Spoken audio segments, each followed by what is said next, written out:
Good evening. My name is Keisha Rogers, and I want to welcome you to our LaRouche PAC Monday strategic overview. And today is Monday, September 11th, and we are in the greatest fight for our nation and for humanity that we've ever seen in a very long time. As we reflect today is 22 years since the horrific events of 9/11, the attacks on the United States, the trade towers, World Trade Towers, the loss of lives. And there's a lot of people that are discussing, their reflections on this period. And our hearts go out once more to the families of 9/11 and to the victims. And one thing that really should be reflected on is you hear a lot of people saying, never forget, never forget. And the fight is we should be mobilized to say never again. During this period, I just want to touch on this for a moment, and I'm going to bring in Tony Pappard in just a second, and he's going to actually talk about, the fight for today and how to ensure that real leadership emerges once again in this time of crisis and time of continued collapse and attack on our nation economically and so forth, with the attacks on former President Donald Trump. And so as I was reflecting back on the period 22 years ago and where Lyndon LaRouche, who was the leading American statesman and political figure, where he was at that time on the very day of the announcement and what became the most, if you will, infamous period in our history since the attacks on Pearl Harbor and since the beginning of World War II. But what LaRouche was warning about at that time was so pertinent, and the warning about the role that was coming from the insanity of the Bush administration and what their plans were in a time of one of the greatest economic collapses that was hitting the nation to drive fear and terror in the population. And that didn't end there. That didn't end with what happened with 9/11 of 2001. We know the economic conditions that ensued after that. We know what happened with the Patriot Act, the move toward martial law, and how all of that completely changed our society, and people were driven by fear. And most importantly, we saw how they used that to get the United States into endless wars that have lasted for at least that period, the last 22 years, except for when one person who became president of the United States did everything in their power to try to reverse that policy. And we know that was President Donald Trump. Prior to that, everybody went along with the uniparty, with the efforts of the neocons and neoliberals and so forth. And I was just listening to an interview that was being done by Donald Trump Jr. and Joe Kent. Joe Kent was a Green Beret. He also ran for Congress. He's running again, I believe, out of Washington, and whose wife was killed in Syria. And that's a question, again, the endless wars that ensued following that. And that was a part of the policies of the United States. That question is, what was our purpose in Afghanistan? What was our purpose in Syria? Why were people getting killed in Syria? Today, we have Ukraine. We're on the brink of the threat of possible nuclear war with Russia over Ukraine, getting the United States into a conflict, getting other nations and in the NATO and so forth.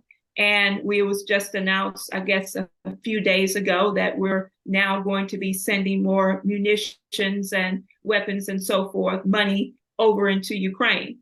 And this is coming at a time where there is a strong emergence of a movement in the United States. And that movement being catalyzed by the Trump movement, the MAGA movement, and people who've seen that what happened and the attacks on the nation and censorship and the Patriot Act and martial law and everything else that ensued, and continuous wars that Trump warned we should shut down and say never again, has been ongoing.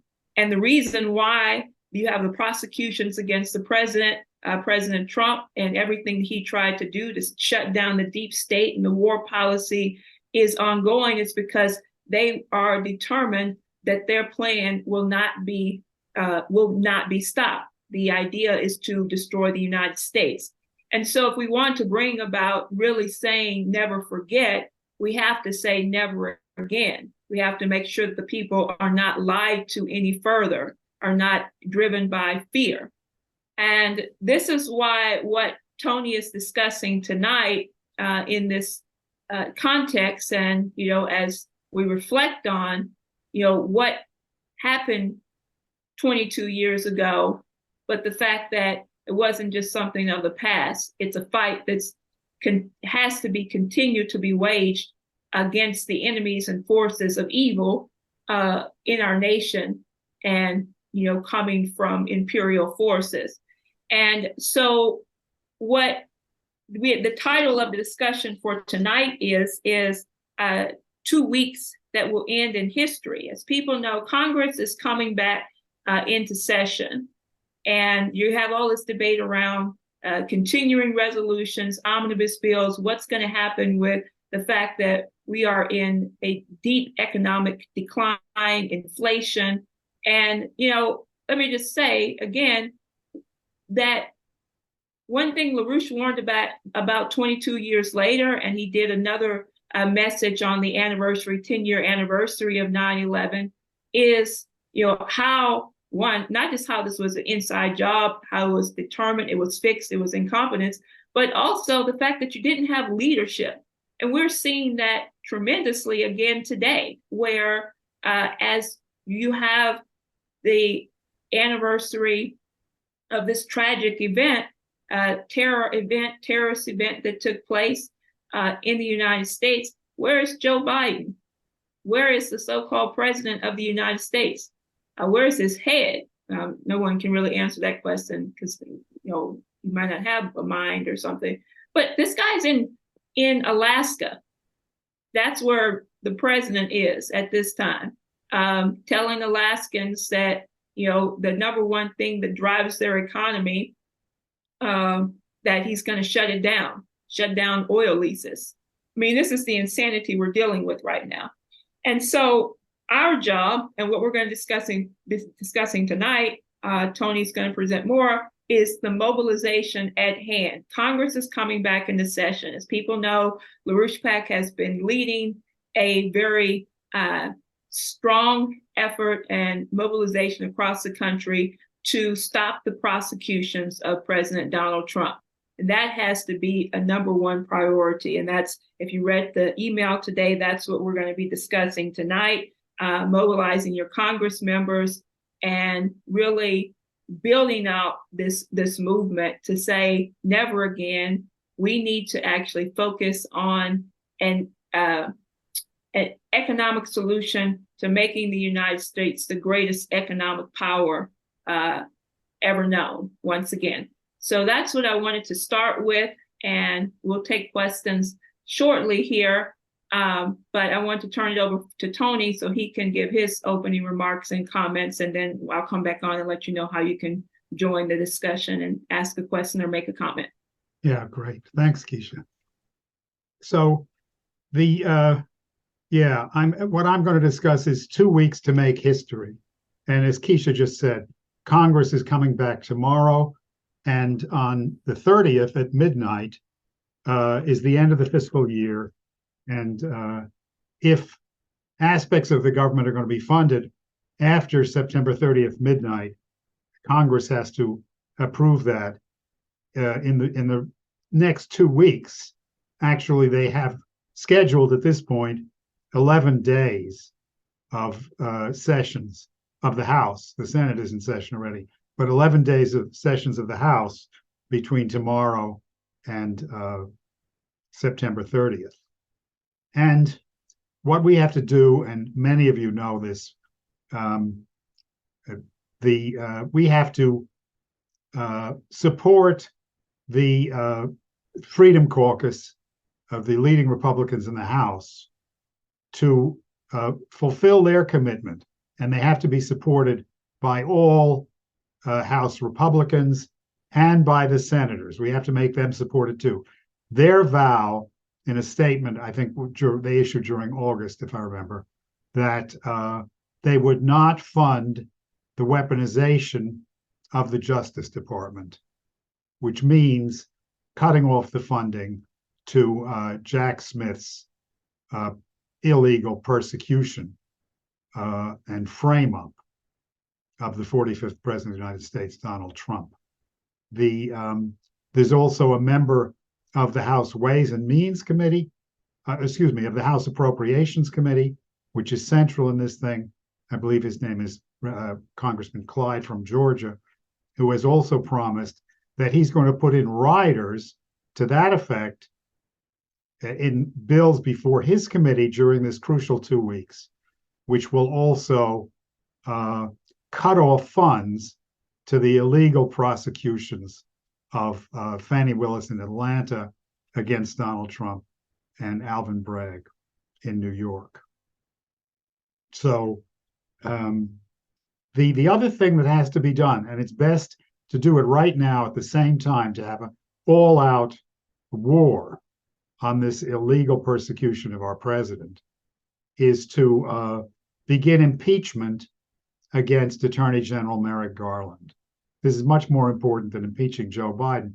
I mean, impeaching Joe Biden, has a lot more, perhaps it sounds like it has a lot more pizzazz, but that's not going to do anything for these prosecutions. If there's an impeachment investigation of Merrick Garland, he's going to be forced to bring witnesses, to testify, to bring all the documents on these illegal prosecutions, plus the Justice Department's coordination with the prosecutions in Atlanta and New York.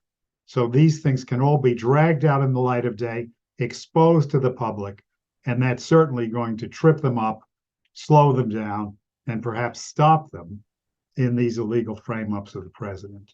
So we have to do everything. As I say, we have 2 weeks to change history for good. We have to call, we have to email, we have to talk, we have to spread this. We have a petition on our website to be used for this. This should be taken everywhere, including not just for individual signatures, but to take it to groups and bodies for endorsement of the petition, which says exactly what I was saying now, right up at the top of our website, larouchepac.com.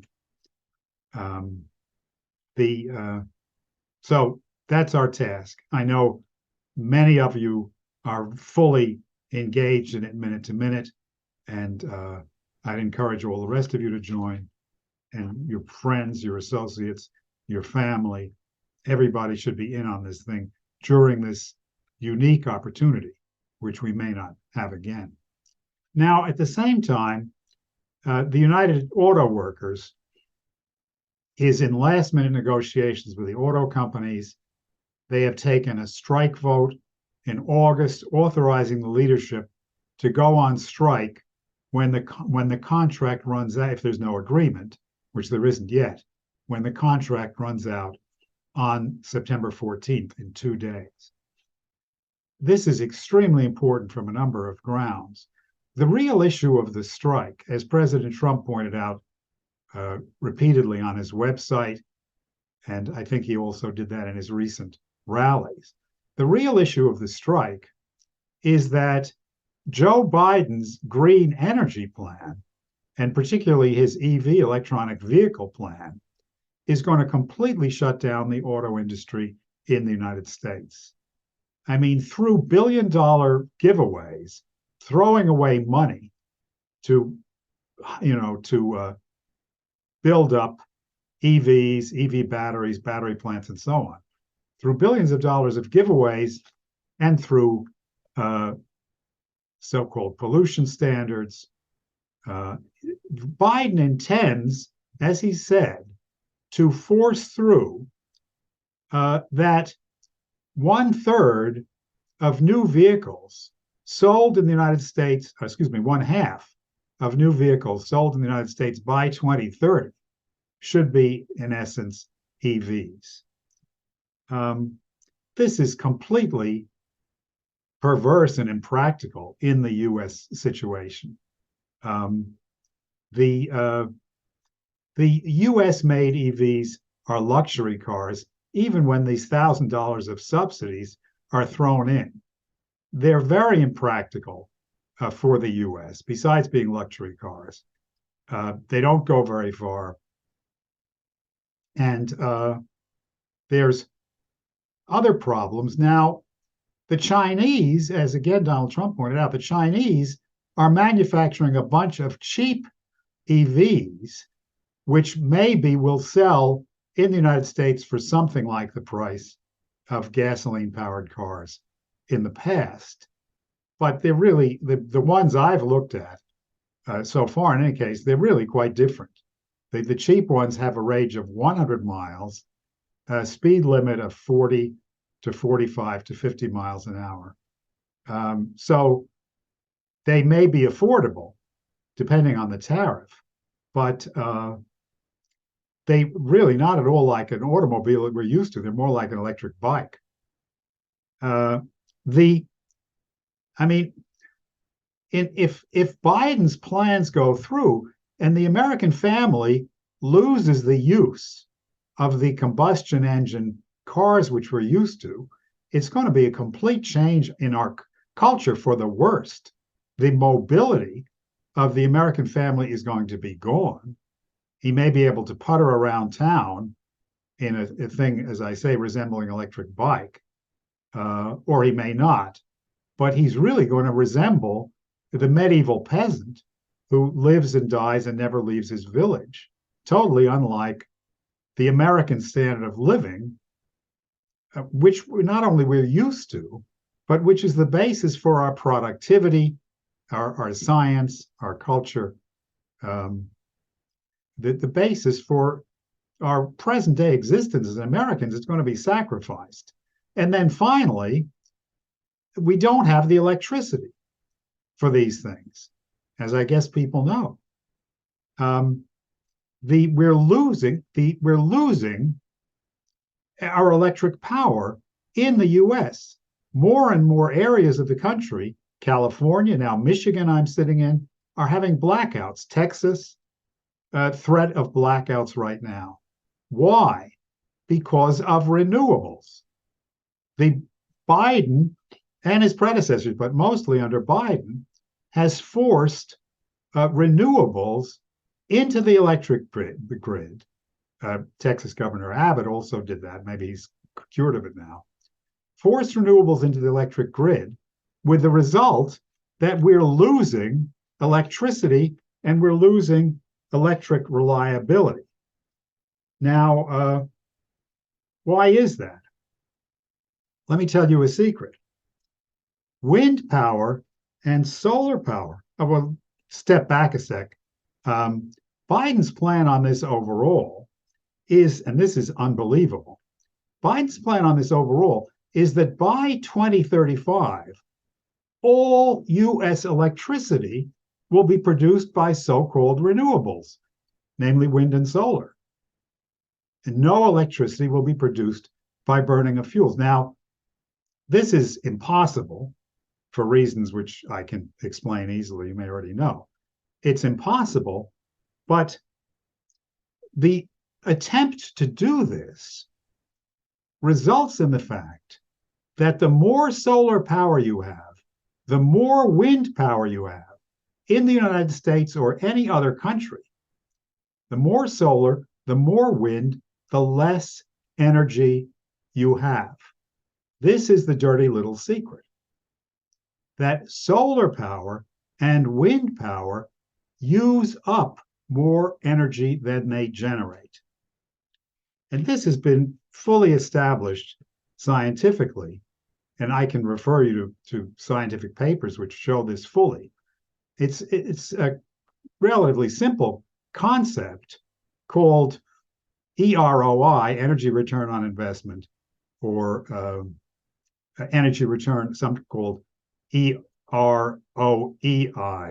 energy return on an energy investment. But it basically means for each unit of energy you put into solar panels, which includes the whole process of manufacture, installation, the changes in the grid you have to make, because our electric grids are obviously set up for power generating stations in major cities for the most part, or major manufacturing centers, users of power. They're not set up for power to come in from anywhere and everywhere, windmills in the ocean, solar panels in deserts. So you have to do tremendous building out of the grid, which Biden says he's going to do in his misnamed Inflation Reduction Act, but none of it has actually been done. Why? Because Biden terminated the permitting shortcuts introduced by Trump precisely in order to speed infrastructure projects. Biden figured, like everything else, if Trump did it, I'm going to reverse it. He reversed it. So there are monies to do some building out of the electric grid, but it's not happening. It's not being spent. And then finally, and again, some of you realize this, many don't, for every megawatt or kilowatt, that is every unit of power, of wind or of solar you build, you have to build or have available the same equivalent megawatt of basically gas-fired power plant ready to start up. Why? Because most of the time the wind is not blowing, or if it's blowing, it's not blowing in precisely the way the windmills need it, which is a certain velocity. Not too fast, as you've learned in Texas, not too slow. Similarly, most of the time, the solar panels are not producing energy because the sun is not shining enough overhead, or there are clouds. They're also subject to dust, or it's night, and so on. So wind and solar are subject to what's called capacity factors. How much of the week do they actually produce the rated amount of power they're supposed to produce? A few percent of the time do they produce the rated power. What do you do for the rest of the time? You have a gas-powered plant ready to fire up to step in. So you have to introduce all these costs, because you need all these things when you figure the energy return on energy invested of solar or wind. So the most competent computation for solar, which was for solar in Switzerland, kind of, a bit northerly for the United States, was 0.82. For every megawatt you put into the manufacture, setup, use, all the other things I've described of solar panels, for every megawatt you put in, you get out 0.82 megawatt. So you lose energy. The more solar you have, the more energy you lose. And of course, people provide tax subsidies, but does tax subsidies make up for the fact that the society is running itself down, cannibalizing itself? For every megawatt it's producing, it's using up more than a megawatt of power? Of course not. And the same is true of wind power. If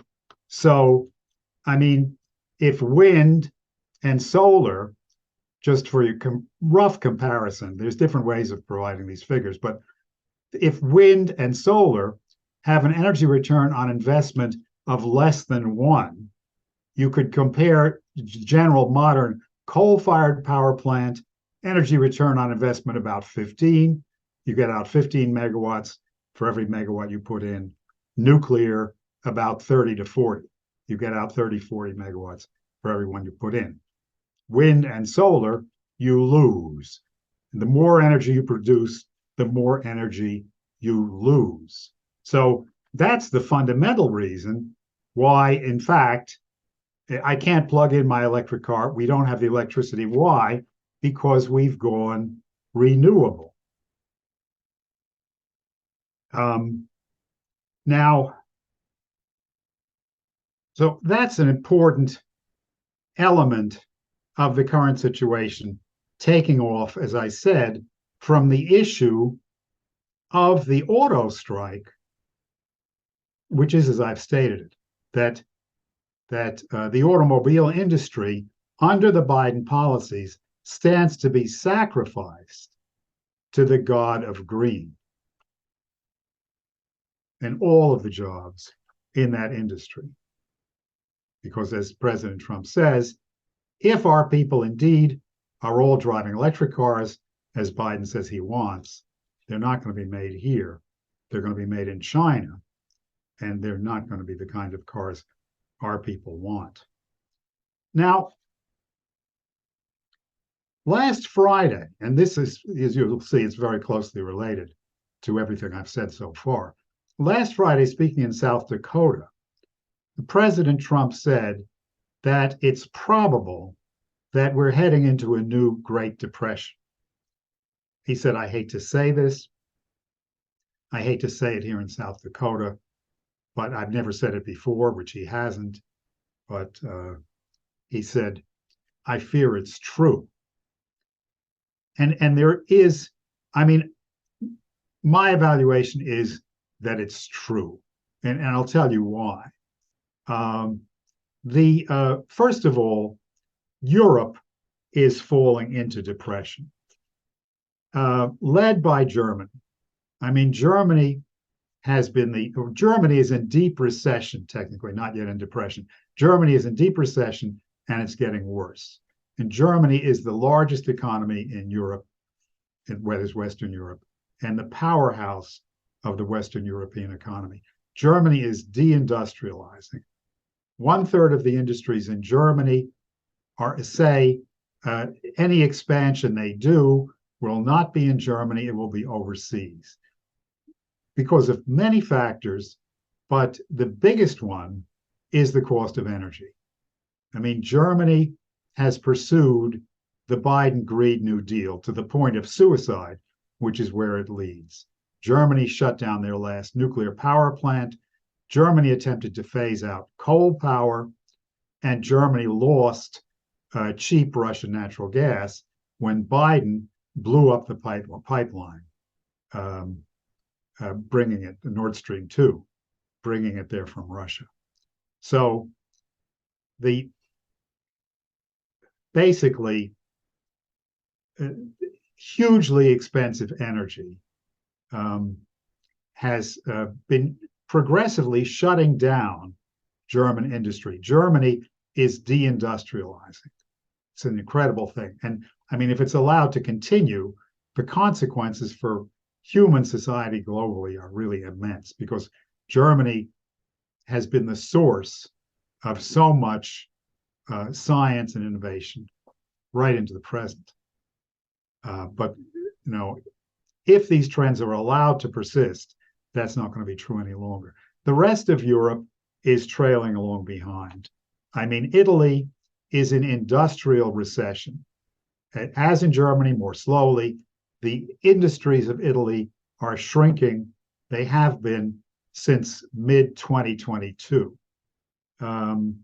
The Spanish industry has been shrinking since Spanish industry contracted in August of this year, 2023, for the 5th month of continual contraction of Spanish industry. Economic conditions in Britain are abysmal. I mean, their statistics don't look bad, but if you look at what's going on with food banks and National Health Service shutdowns and just mass popular uproar that Britain is going to hell in a handbasket economically, you see the reality there, whatever the statistics may say. And the same is true. I mean, the United States has not reached the level of collapse yet of Western Europe. And I mean, our statistics on paper look very good. And this is why crazy Democrats, adherents of Biden, like Paul Krugman and others, say what's wrong with the American people. They're doing so well economically, they just don't understand this. What's wrong with them? Somebody has to explain this to them. But what's really going on is that our statistics are phony. And the American people are going through a recession at present, and a worsening recession, even while our statistics say something else. And I mean, forget those statistics for a moment and look at some of the best known and reliable household surveys of Americans that say that 1 in 3 households, this was a Department of Labor survey, 1 in 3 households have difficulty paying their bills, especially those earning $50,000 to $75,000 as a household. 1 in 3 households, again, a widely respected survey, 1 in 3 households in the United States say they have used credit cards or loans to pay bills which they couldn't otherwise pay over the last 7 days. Credit card delinquency rates have grown every quarter for 7 quarters. They're now greater than they were before the pandemic. And auto loan delinquencies have also grown to the levels they were before the pandemic. Again, another widely regarded survey says that 61%, all these are quite recent figures, 61% of Americans are living paycheck to paycheck. And then another one you've probably heard, another survey says 57% of American families, this is unbelievable, but it's true. It's unbelievable if you look at the statistics, true if you look at the people. 57% of American families could not cover an emergency $1,000 expense, which could happen to anyone at any time. I mean, as Donald Trump said very effectively, you know, they catch their breath if they see the engine light go on, because they're not going to be able to afford the repair that's going to require. So just say, I mean, Donald Trump is right to warn that we're heading toward a Great Depression. Now, the fact is, I could have given the impression the way I've spoken that the green energy policy is the sole cause of the coming depression. It's not the sole cause, but it's a tremendous aggravating factor. If you want a depression, buy into the green energy hoax. If you want a depression, go for renewables. Go for renewables which use up more energy than they produce. Cannibalize yourself. It's like eating your fingers for lunch. Now,